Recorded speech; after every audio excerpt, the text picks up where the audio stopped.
Bismillahirrahmanirrahim. Students, now let us start from the basics of English language. You see, the basics of English is parts of speech. First of all, it is very important to know the basics of English, and these are the parts of speech. What are the parts of speech? What are their definitions? Now let's see. There are different definitions in which you can easily understand that what are the parts of a speech. Speech, just like you know that, just like we talk to someone, dialogues, conversations, in which every word becomes the part of that speech. Now, so far as we are talking about the English parts of speech, that every word is a part of speech. Every word. So the term parts of speech refers to the role. It refers to the role a word plays in a sentence. It means that every word in a sentence plays a different role. Either it is Ali, either it is Jim, either it is or am or who. Whatever the word is, it plays a different role. Some of the words play same role as well, and they also make a group for classification. Now the other definitions you see that every word you write, every word, students, you write or speak in like your conversation in English includes words that fall into some of the 9 parts of speech. So from here we understand that there are 9 parts of speech. All right, 9 is important. So we will see what are these 9 parts of speech we are going to discuss. Next, it says that a part of speech is a term. It is a term used in traditional grammar into which words are classified according to their functions in sentence. A word that has a particular function in any sentence, it plays some particular role. It has specific function which defines its category into which it is placed among any one of the 9 parts of speech. Another definition is one of a group of theoretical classification. It is a theoretical classification of words according to their syntactic, morphological, and semantic properties.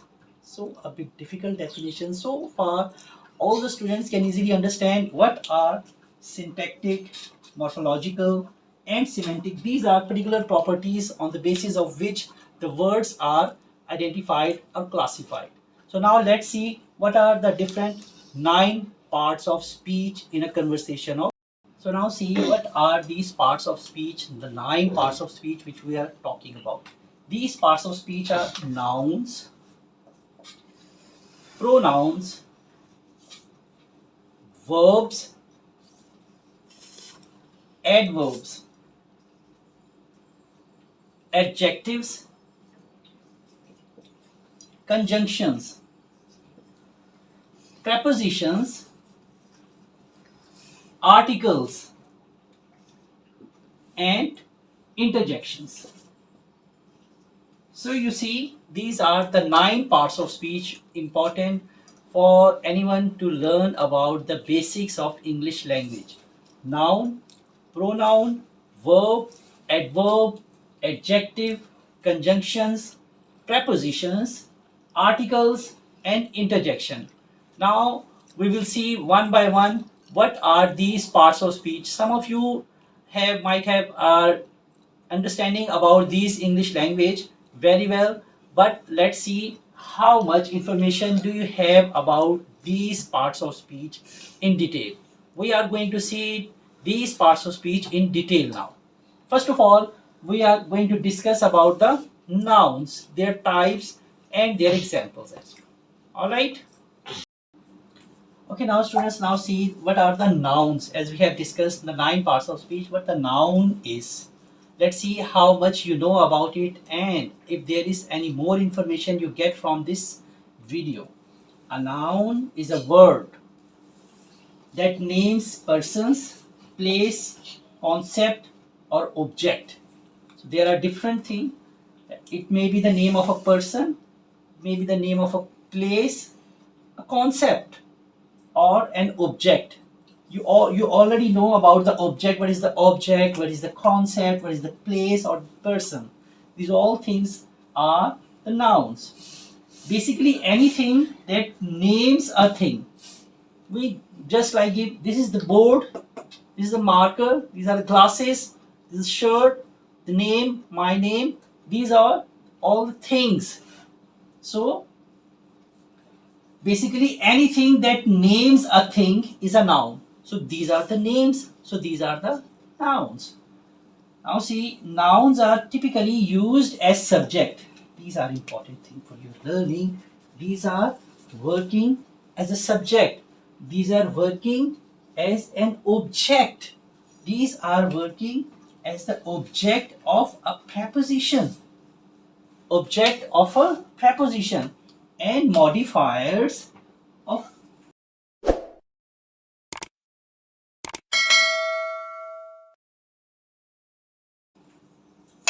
other nouns. These are also modifiers. These are subjects, these are objects, these are objects of prepositions, and these are the modifiers. Let's see more about the nouns. Every sentence must have a subject. Already know we are talking as far we are talking about the subjects. So in every sentence, almost in every sentence, there is a subject. Must have a subject, and that subject will always be a noun. So these subjects will always be, a noun.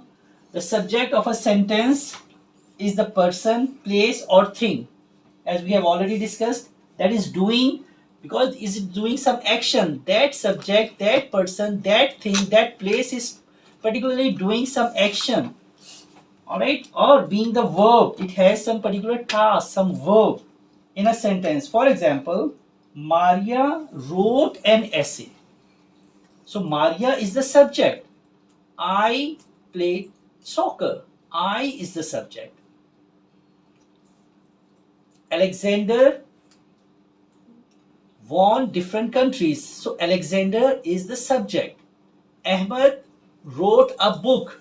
Ahmed is the subject. So these subjects always are a noun. Alright. Okay, now see noun as an object. Earlier we have seen noun as a subject. Now we see how nouns are as an object. Nouns can also be the object of a verb. Can be object of a verb in a sentence. An object can be either a direct object, a noun that receives the action performed by the subject. Direct mean it receives the action performed by the subject. As we have already discussed about the objects in narrations, active voice and passive voice, a lot of time there is a subject, there is a verb, and there is an object. Alright, object that is just after the verb. So here we are talking about that direct and indirect object. Here there is it is sometimes a direct object that receives the action performed by the subject. And second, or an indirect object. What is the indirect object? It is a noun that is the recipient of a direct object. It is a noun that is the recipient of a direct object. Now let's see with the help of different examples how a noun is working as an object as a direct with the help of examples. Here you see Maria wrote an essay. Here the object is an essay. Alright, it is working. Maria subject, wrote verb, and an essay is the object. So it is a direct object. Alright, as we have already discussed, that direct object is a noun that receives the action performed by the subject. It is an essay. It is the action, the verb is directly connected with this object. So this is noun is the action performed by the subject. Alright. Now let's see another example of give the books to her. Give the books to her. It is an indirect object. What is the indirect object? To her. The direct object is books. You see, this is the verb. This is the object. And it is the indirect object. A noun that is the recipient of a direct object. Direct object, and it is the recipient, but it is also the noun. Alright, the nouns are there. The nouns are there as an object, direct and indirect. So this is the way you can easily understand with the help of example that noun is functioning, working as an object as well.